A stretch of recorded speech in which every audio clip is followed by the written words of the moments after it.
You can use any spiritual concept as a cop-out, all right? Any one of them, okay? It's possible to become a meditator, but not become free. It's possible to use the most extraordinary spiritual language to justify very violent actions. You've got to be very, very conscious about using any of this stuff. And certainly it can be misused, yes. Yes, absolutely.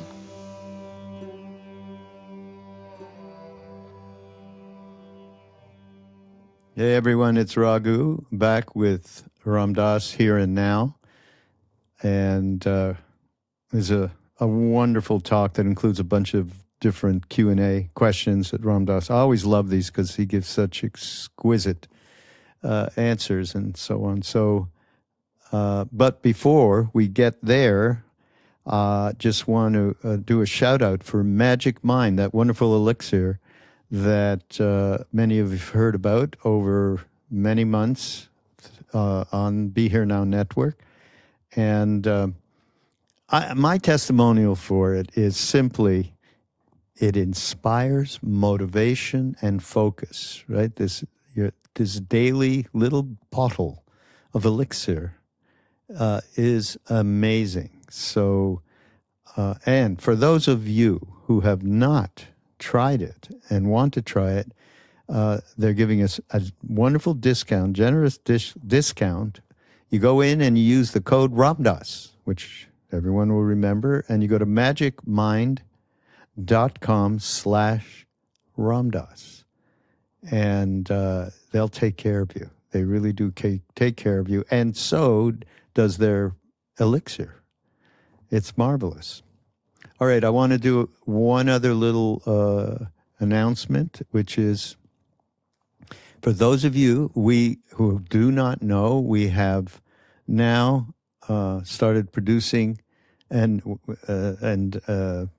featuring Krishnamurti, one of the OGs with Ram Dass and Alan Watts, and so we are now presenting him on the Be Here Now Network. There's a couple of episodes that you can check out, and he is very different from almost anybody that I ever heard giving spiritual talks. He just cuts out the legs of all the kind of stories we tell ourselves about, quote unquote, Eastern spirituality. So I really love him, and in fact, he's got a center in Ojai, nearby where Love, Serve, Remember is domiciled. And he talks about, what does it mean to end knowledge and be in the present? You know, which is a different way of saying, how do we be here now? How do we lose that mind thing, that story we tell ourselves? And so he also talks about something that is really so relevant now. He talks about moving from fragmentation to wholeness.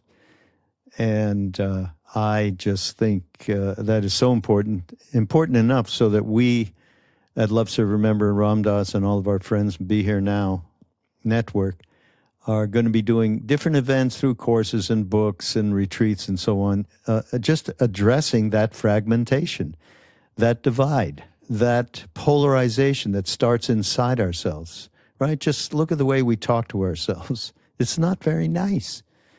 Look at the way we judge ourselves so harshly. We're doing that outside ourselves. So how do we clean this up? How do we harmonize is the key to what we need to do to change what's going on in our culture, in our country, and in our world in general. And I think this is something we all need to explore and address. The retreat that we're running in August, by the way, still available spots, August 15th through 19th. Check it out. Go to ramdas.org and look under events.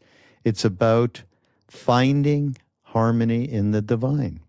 So this is what we want to explore and address. Both the inside and outsides of our beings, finding a way to harmony and wholeness. That's what we want to do. So Ram Dass really explores this quite wonderfully. And there's one quote that really sets it all off. He said that I experience it as I keep opening my heart and accept my part in the sea of humanity in the process of it, and start to allow that quality of compassion to come forth. I experience the feeling of coming home. Coming home is the panacea for the feeling of isolation and separation, and it's coming home into the spirit.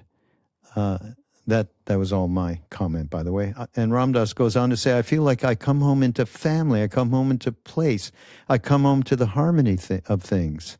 I think that the conditions are available for us to feel that feeling.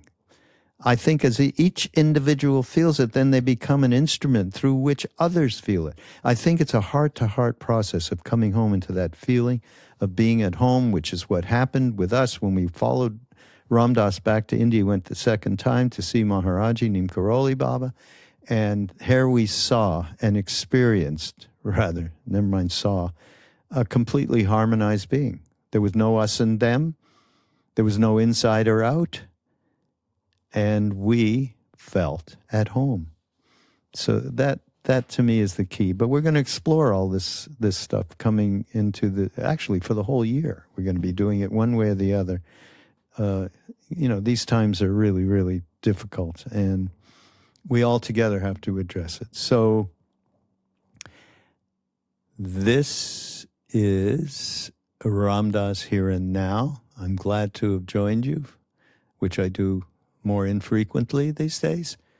And I will see you, of course, on Mind Rolling. And please also remember that you should check out Krishnamurti. Go to BeHereNowNetwork.com and enjoy. He's quite something. This is Ram Dass Here and Now on Be Here Now Network. We'll see you next time.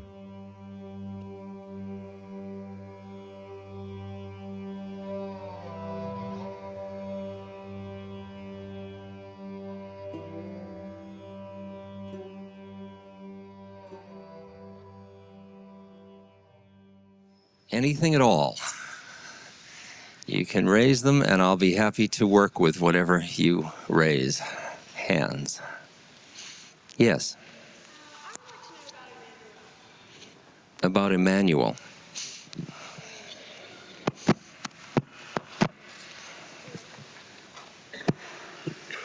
Am I doing that? Okay. There are some books out of Emmanuel who is a being that is not embodied and speaks through a woman named Pat Rodegast. And he's my spook friend. And I find him very delightful. I use him advisedly. I know probably a lot of you have prejudices. You don't think you are. You think you're very liberal, and you say, I don't have prejudice about color or race, but you demand people have bodies, which is, you say, when I talk about somebody that doesn't have a body, you say, well, I don't know about that, Well, you don't have to, because he's my friend, so, and he's great. He's got wonderful one-liners. I said to him, Emmanuel, it's fun to have somebody that died, so you can talk to them about it. I said, what'll I tell people about death? Because they're so interested in this culture. He said, Ram Dass, tell them that death is absolutely safe. That really gives a new meaning to the meaning of the word safe, doesn't it? I mean, if that's safe, then, So he said it's like taking off a tight shoe. And I just want to tell you that all beings that don't have bodies aren't necessarily wise. I mean, somebody can sort of have been really kind of uninteresting and then not very conscious and then die and then send back messages that aren't very wise. So it's good to listen to your own intuitive heart as to where you get any information as to whether it feels good. And just because somebody doesn't have a body doesn't mean they know more than you do. Just because you can't not have a body. See? You will later not have a body, and you'll be just as wise as you are now, probably. So there's the predicament. So trust your intuitive heart as to who you listen to. Questions? Yes. On Hatha Yoga and what? And eternity? Hatha Yoga and eternity. Are these two different questions or one question? Two different questions. Hatha Yoga and eternity. Wow. It's more fun to treat it as one question. There are many techniques for extricating oneself from the traps of one's identification. And there are techniques that use the mind, like Zen koans or Talmudic study, for example. There are vehicles that use the heart, like one's love of Jesus or devotional practices of that sort. There are processes that use the energy systems, like Kundalini Yoga, like Hatha Yoga, that work with putting the body in certain positions. Like, for example, this is a position. It's a prayer mudra. It's a form, and just like this is a position. And you can feel how this affects your consciousness just like this affects your consciousness.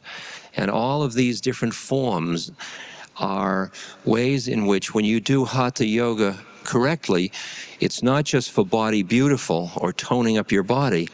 You get into what are called asanas, or positions just like these, in which each one, when you stop, is a form of prayer. It's a form of way of using the body to go beyond the body.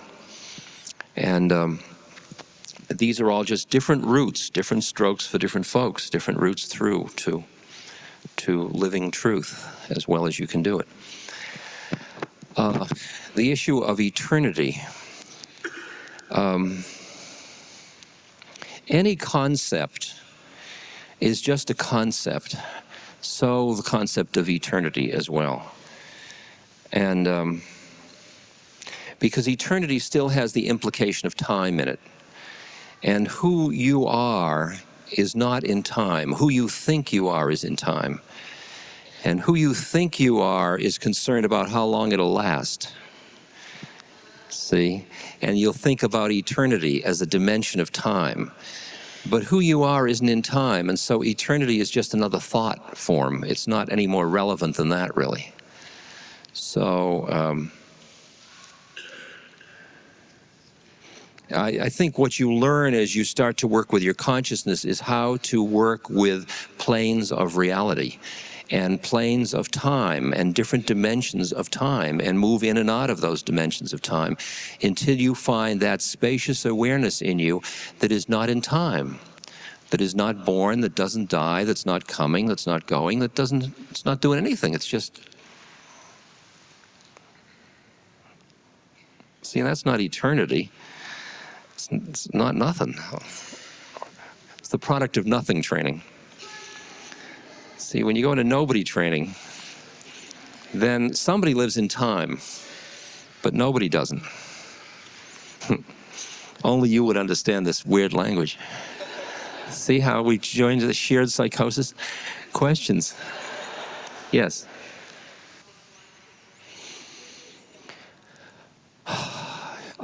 In terms of service, she's asking, where do we start? She used words like complacent and aggressive. Do we complacently just deal with the service, the opportunities in life around us, with family, with jobs, or do we go out to deal with service in people in more remote ways. I think that you have to listen inwardly, very quietly, to hear the unique part that you are to play. I don't think that you get a ready-made, where are you? Yeah, I don't think you get a ready-made rule of thumb for everybody. Like one person who is raising children and is there for their children is creating the opportunity for a being to participate in the world who may be very loving and open.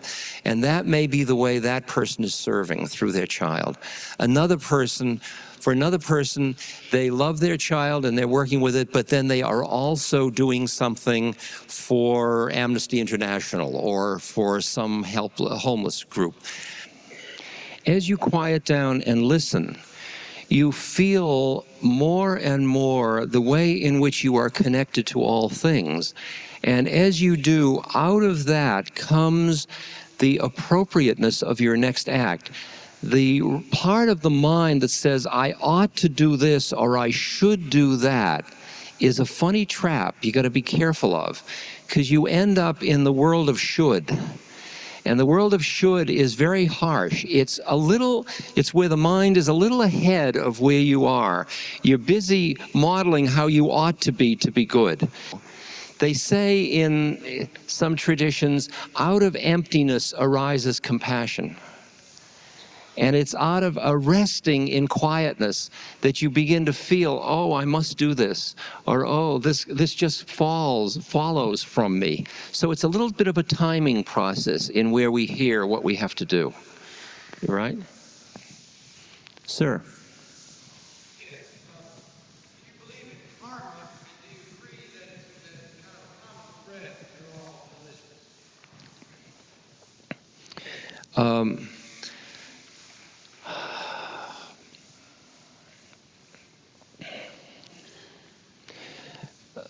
The term is a very complex term, the term karma. It certainly seems to me that most religious traditions see a quality of lawfulness that exists among all forms. And they call it by different names, but they do see that. They see the divine will, or they see the Tao, or they see whatever they'll see within they'll just see structure of form. Within that structure of all forms, everything is codependent on everything else, so you feel that it's all lawfully related. Within that structure, each form is unfolding in a lawful way. That's what we then call karma.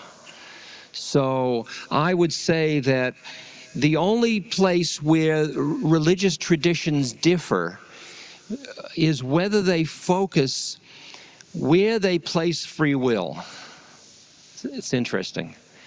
Because if you as a form are part of karmic unfolding and law, then your decision, I think I'll go hear Ram Dass, which you thought was free, didn't come out of nothing. It came out of the fact that maybe you saw Be Here Now, or you saw a poster, or somebody said you come here Ram Dass, or you didn't have anything else to do tonight, or there were a whole lot of factors that led to you doing this. And if you knew enough, you would see the lawfulness of all that and realize that the statement, I think I'll go see Ram Dass, is, well, you feel it like it's free will. In fact, it isn't. Then the question is, within the laws of karma, is there free will? And the answer is that who you think you are is not free, but who you are, in fact, is free. See, and that's the wonderful paradox to play with. See, as long as you think you're somebody, you're not free. Nobody's free. It's such fun to play with this stuff. I mean, it's almost unfair it's such fun. Yes. Would I talk about alcoholism?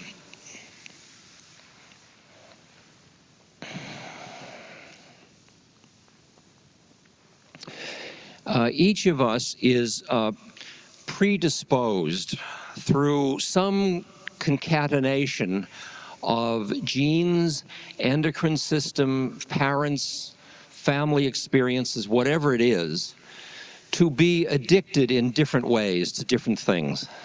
I mean, all of us are addicted to much stuff, believe me. It might just be marmalade jam, I mean, and it might be something heavy. It might be power, that's a good one to be addicted to. It just might be addicted to being clean, that's a good one. You know, we get caught in attachments to a form that we use in order to reduce our fears. We do it primarily as a way of alleviating the fear that we experience as separate entities. And the different addictions are differentially receptive to being modified. Some of them are very hard to modify. Some of them the culture supports so much there's not a chance of modifying them. Sometimes they're just so strong that if you hang around with a group of people who have been able to break that addiction, that'll help you, like AA for people with alcoholism. But something like AA doesn't work as well with other kinds of addictions as it does with alcoholism. And that's interesting, that there are different ways in which different addictions are dealt with. It is possible, since the label, I am an alcoholic, is a label, and any label we've started to see is just another trap of mind. So I can say, like if you're a diabetic, you say, well, I'm a diabetic, but you don't have to be a diabetic all day long. You just take your shot, and then it's like this wonderful Quaker lady was dying, and she called me in and she said, Ram Dass, I want you to help me die. I am so bored. And I said, well, you're probably bored because you're busy dying all day. I mean, couldn't you die like 10 minutes an hour? You have to see, when somebody's dying, everybody around, oh, she's dying, she's dying. Oh, how are you doing, dear? And you can't get out of it. I mean, everybody traps you in it. So the art is to not get trapped in any definition and still honor the uniqueness. I mean, if your body needs insulin or needs to not drink because you can't work with alcohol, then you don't drink with alcohol, but you don't have to be busy being an alcoholic all the time. That's an answer to your first question. You don't have a second question? Boy, that was great. See? Sir? He's asking about the qualities. Paramitas is it's actually a Pali term originally. The qualities that one cultivates, qualities of loving kindness, qualities of compassion, qualities of, that's what you're talking about, aren't you? Sympathetic joy, qualities of equanimity. And what, after a while, the way I see it is, I got to tell you, just stop for a second and tell you this image. In all the years, some of you have heard this, but it's just a great image. In all the years that I was a psychologist, a therapist, I was in analysis, I worked with psychedelics, I went to other cultures, I had spiritual teachers, I've done meditation. In all the years I've done all this stuff and all the spiritual practices, I have not gotten rid of one neurosis, okay? It's important you understand this. I mean, not one. You'd think by attrition some of them would have gone. But I haven't gotten rid of one neurosis. The thing that changed, however, is they went from being these huge monsters that took me over, like, no, no, and then they turn into the, you turn into the thing itself, like lust. Oh my God, yes. And then, won't you come up and see my holy pictures? I mean, it happens so subtly, you don't even notice it, it's so ghastly. And so I went from that into where now these things are like little schmooze. And, oh, come on in, sexual perversity. I haven't seen you in weeks. Come on and have tea. It's a place where you begin to see that your personality is your style. Your neuroses are your style. They're not your impediments. They're just the forms through which you play. And then you can start to get on with it. At that point, you stop feeding your personality so much and being busy getting rid of it and changing it and all that, because it's just like, I'm not going to grow hair. I mean, I might as well enjoy see how handsome baldness is, because that's what I got to work with. For years, I wore my hair, long and wrapped it around here and so on. And after that, at that point, then you start to focus on cultivating the qualities in yourself that are latent, or that will allow you to go through the transformation till you are in a relationship to the universe that feeds you and feeds everyone else. And at that point, you start to look for opportunities to cultivate these qualities. That's why I joined the Seva Foundation, to cultivate the quality of compassion. And I keep practicing cultivating these different qualities, like sympathetic joy, like when somebody gets something that you might have wanted. You watch your own reaction of jealousy, of all that, and then you find the place in you where you feel joyful for their joy, and you just allow that thing you play with it a little bit. And I notice the places where I'm closed, and then I work to try to open those as experiments. Like, for example, in the years past, my political predilections made it very difficult for me to deal with a man in our political scene named Caspar Weinberger, who was our Secretary of Defense. I didn't agree with his policies. I mean, poor guy. I mean, it wasn't him. It was just his policy. So I took his picture and I stuck it on my holy table with Christ and my guru and Buddha and all the family. And in the morning, I'd wake up and I'd light my incense and I'd say, "Good morning, Christ. Good morning, Buddha. Good morning, Maharaji. Good morning. Hello, Caspar." See? And then I would see how much work I have left to do yet until I could practice that quality of keeping my heart open. These are techniques of practicing these qualities, that you cultivate. Is that okay? Yes. She's asking about use of biofeedback for putting you into meditative states. What that does is, as I can see, is it changes the alpha and beta and gamma, the brain waves in your brain, which puts you into a state. Am I dealing with your question? What's the problem? Well, I'll tell you, whichever it is electrically, it is working on the brain. And the brain is really the response mechanism. It isn't the essence of who you are. That's the predicament. And to just stop thought is not the same as opening the deeper doorway. That's the tricky thing. You can repress thought so you're thinking nothing and still not be connected in that deeper way. So I think it's an interesting way to be able to see your own thought forms and to work with that, but I just don't necessarily think it's an identity with the meditation. I'm not sure it's the same thing by any means. Okay? Sir, what is the difference for somebody who takes birth in, say, Guatemala, the United States, or some other country? If I stand back to the level where I am working from looking at the fact that there are no errors in the system, and that each person is living out a karma, a life that is necessary for their predicament, their karmic predicament, that it's a curriculum, that their life is a curriculum through which they can awaken optimally, then I must look at somebody who takes birth in a certain culture where it's very repressive and see that that opportunity is for that experience. And the opportunity of coming in this culture and having a kind of a queenly or kingly life of affluence is another kind of suffering, and that's for this kind of individual. And you've got to see that each individual has now that's only from the level of seeing it from the perfection. And you can't just see it from that plane. And at the human plane, it feels very unfair that somebody is born into a culture where they don't have enough to eat and they watch their friends be murdered and they are living in a repressive culture.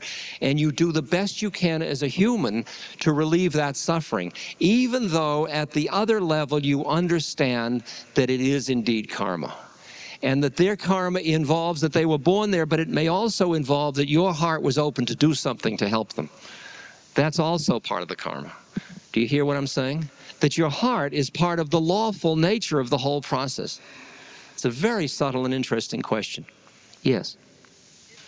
I would say that she's talking about the trap of using the concept of karma to avoid what is the responsibilities or qualities of life, right? You can use any spiritual concept as a cop-out, all right? Any one of them, okay? It's possible to become a meditator, but not become free. It's possible to use the most extraordinary spiritual language to justify very violent actions.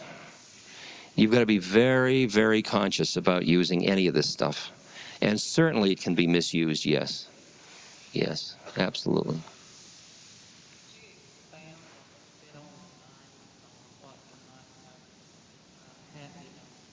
On the what? Can I expand on what will happen in the 1990s? Just a minute. Look, I don't know any more than you know about what's going to happen in the 90s. All I know is, as I said, if you like the 60s, you'll love the 90s. It's going to be more interesting because the changes are going to be very insistent, and colorful. And there is going to be, like President Havel said, unless there is a new kind of shared human consciousness, there isn't much hope for the system. And Einstein said, we've got everything, but we've got to change our way of thinking for it to work.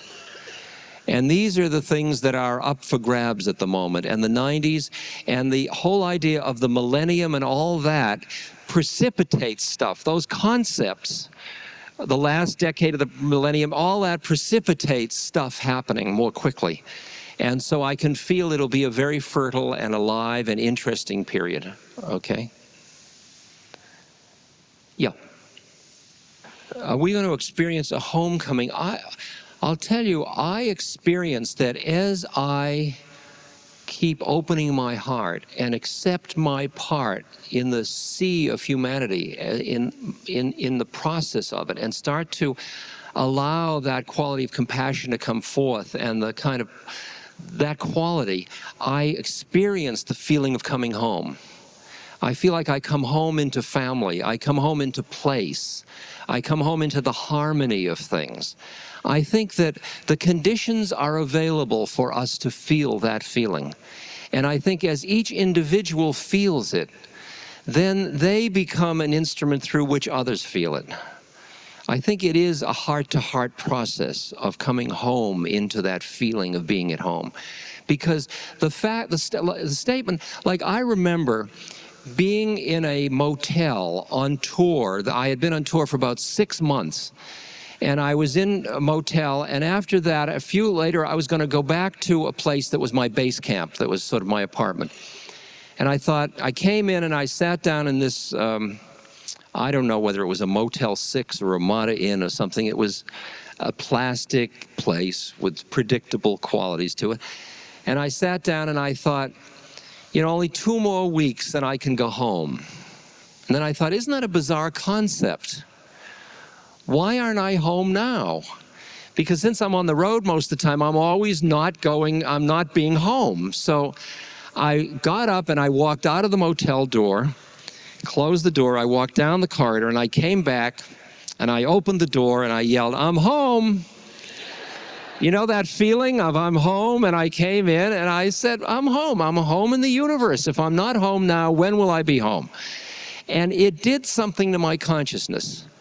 And I must say, I experienced that I am at home on earth.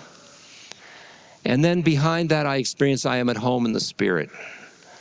And I feel that that's a process that some of us are starting to experience. And that's why we gather here. That's part of what we're doing. So I think, yes, it is happening. Who it happens for and how many, I have no idea. I'm not counting. I don't know the numbers at all. Who are the figures that I admire? I've mentioned some of them, like Havel and Dalai Lama and people like that. I mean, obviously, I have my oldie goldies. I mean, I have Christ, and I have Buddha, and I have Ramana Maharshi, and, you know, I have the Mishpocha, the family, you know. But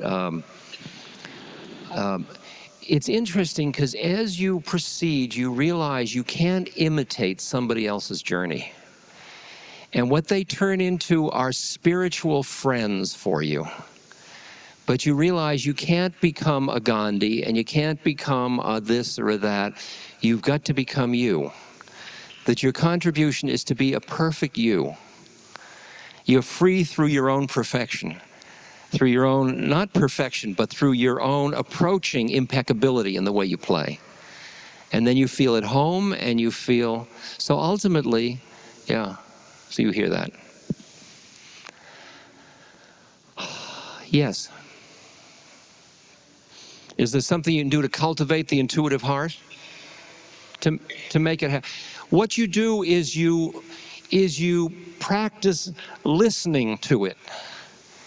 That's what you quiet down for, in order to hear the deeper, what the Quakers call the still small voice within, to hear the deeper place inside yourself. Now, what's going to happen to you, just happens to all of us, is that once your ego knows that you're trying to hear the intuitive heart, it'll keep saying, well, I'm the intuitive heart, see?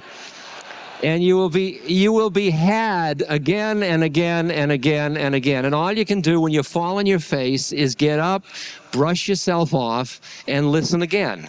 And you keep practicing listening to deeper and deeper parts of your being until your acts are starting to feel, that come out of that listening, are starting to feel harmonious right across the symphony of realities. And you're beginning to feel at home. Is that dealing with your question? Yeah. You had your hand up before, and I just... Thank you. Yes. Well, we have more humanitarianness in the 1990s. I would like to think that it is a compassionate period that is emerging. It feels right in my heart, yes. I think compassion's coming back into vogue. No. Sir?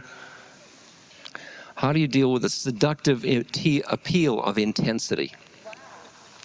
I'll tell you, you laugh at yourself every time you get caught. And you don't notice it when you're in it, you only notice it later. What you cultivate is a quality of witness in you that notices how you get taken each time, how you get lost into the drama each time. And then you keep cultivating, and at first, you only see it after you got caught and you're coming out of it. You don't see it in the middle of it because everything is, you know, the adrenaline's pumping and you're right, and after all, you know, and that sort of thing. But after a while, you get so that you see it as you're going into it. As you start to get lost into the drama, you go, here I go. You feel, you don't even know which drama you're getting lost into, you just feel a thickness. And then you just start to clear and quiet and center again. And so you just treat it, you witness it, watch it, be very compassionate with yourself, very gentle with yourself. And say, intensity took me again. Like depression, like I'm depressed. See, and boy, people that are depressed, they really think it's real, don't they? I mean, I'm really depressed. And they come to me and they say, I'm depressed. I say, are you completely depressed? And they said, yes, I am completely depressed. I said, all completely, yeah. Is there any part of you that is not depressed? No. The part of you that is sitting with me noticing that you're depressed, is that part depressed?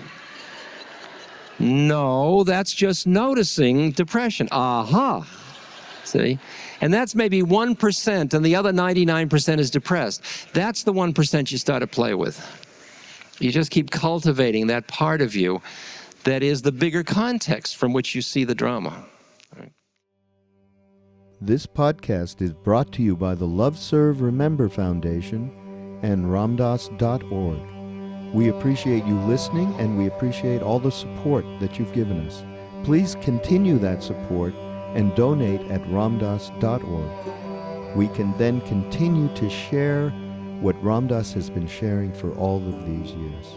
Thank you.